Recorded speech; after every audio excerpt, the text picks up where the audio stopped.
Hello, bonsoir tout le monde et bienvenue sur Deimos Crypto. Aujourd'hui on est le 13 du 2 à 21h27 et on est parti pour votre vidéo favorite, une analyse crypto de fin de soirée.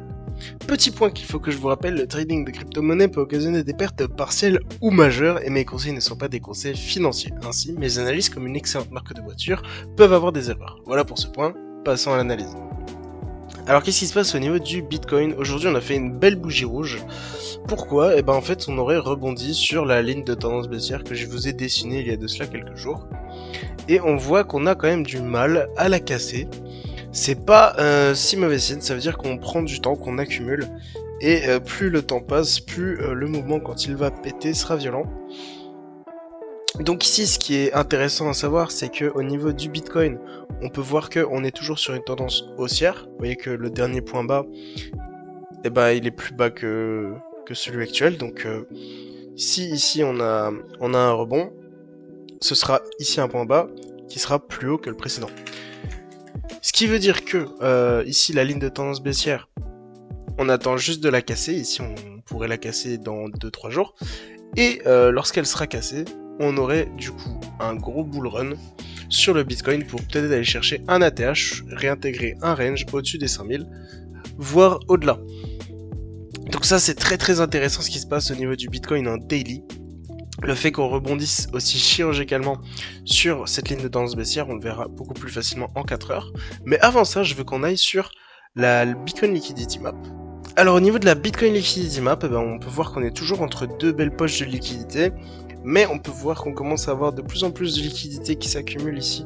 En petit, très petit, à partir des 103 000. On a aussi en dessous des 93 000, on a une légère liquidité qui s'accumule. On est toujours entre ces deux liquidités, donc comme je le dis à chaque fois, la liquidité agit comme un aimant sur le prix du Bitcoin, et étant donné que les aimants sont assez loin, et qu'on n'a pas vraiment de direction vers laquelle elle est, la liquidité pour l'instant n'est pas un indicateur ultra intéressant. Ensuite, pour ce qui est du calendrier économique, donc demain c'est vendredi, c'est la dernière journée de la semaine, et on a à prévoir seulement deux événements à 14h30, c'est la vente au détail mensuelle et la vente au détail principale mensuelle des États-Unis du mois de janvier. Donc ici, on a eu les journées les plus volatiles du marché, et globalement elles se sont réglées sur très peu de volatilité. On a vraiment le Bitcoin qui galère et qui a un prix assez constant pour le moment. Donc il faudra faire attention parce que la semaine prochaine s'annonce un peu plus violente. Ici on en reparlera le week-end, mais préparez-vous.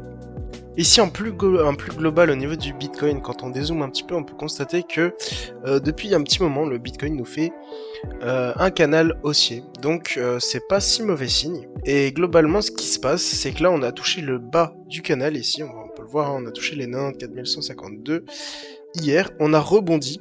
Et donc dans ce rebond, on pourrait espérer repartir vers le haut du canal, parce que c'est ce que nous fait le Bitcoin, plus ou moins depuis quelques semaines. Le Bitcoin touche le haut du canal, il retouche le bas, il retouche le haut, il retouche le bas, il retouche le haut, il range dans ce canal. Et ici, on a retouché le bas une énième fois, donc on pourrait espérer d'aller retoucher le haut. Sachant que si on retouche le haut, on casse par la même occasion cette ligne de tendance baissière. Donc on pourrait avoir un gros mouvement sur le Bitcoin à la cassure de ceci vers le haut.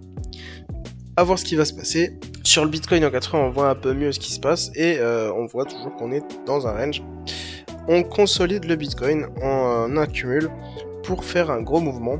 On peut voir que les bandes de boulanger se sont un peu desserrées suite à ce mouvement-là, qui a eu un rehaussement. Ici, on va voir les bandes de boulanger qui vont se resserrer beaucoup plus fort. Et une fois qu'on aura atteint la bande, donc la ligne de tendance baissière, quand on l'aura cassé, ça va péter d'un coup. Maintenant, il faudra faire attention parce qu'on sera tiré peut-être vers le bas pendant un petit moment et on peut ne pas péter tout de suite, on peut péter dans quelques jours. Donc il faudra surveiller ceci et faire très attention et être très attentif au niveau du Bitcoin. Je rappelle qu'en monthly, le Bitcoin est ultra bullish et que, comme on peut le voir, il a fait une magnifique tas-séance. Et la tas-séance, son objectif, je le rappelle assez souvent, c'est les 126 000 $. Ce qui veut dire que le Bitcoin a une target à aller chercher. Et il y a de très fortes chances qu'il aille la chercher. Et cette target, c'est les 126 000 $. Ici, on peut voir qu'on a eu, comme en juillet, une phase d'accumulation. Donc, on a une phase d'accumulation comme ça, où ce que le Bitcoin... Voilà, on ne sait pas vers quelle direction il va, il range, et il pète d'un coup. Ici, on a un peu la même chose. Au niveau des 100 000 $, on a un peu la même chose avant de repartir à la hausse pour aller chercher notre target. Donc, il faudra juste être très attentif au niveau du Bitcoin pour savoir quand ça va péter. Juste, dites-vous que ça sera pas tout de suite non plus. Au niveau de la Bitcoin dominance, c'est très intéressant aussi parce que le Bitcoin est actuellement à 61%, il a légèrement baissé, mais c'est pas encore parti à la baisse. Ici, on a une dominance qui est quand même assez forte sur le Bitcoin, vu qu'il contrôle 61% du marché. Quand il perd des pourcents, tout perd des pourcents. Quand il gagne des pourcents, tout gagne des pourcents. Donc il faudra faire très attention au niveau de la Bitcoin dominance. C'est toujours pas une null season pour le moment. Ici, on pourra considérer que c'est une null season quand on aura un vrai signal de vente et une vraie tendance bearish. Donc des points bas de plus en plus bas et des points hauts de plus en plus bas.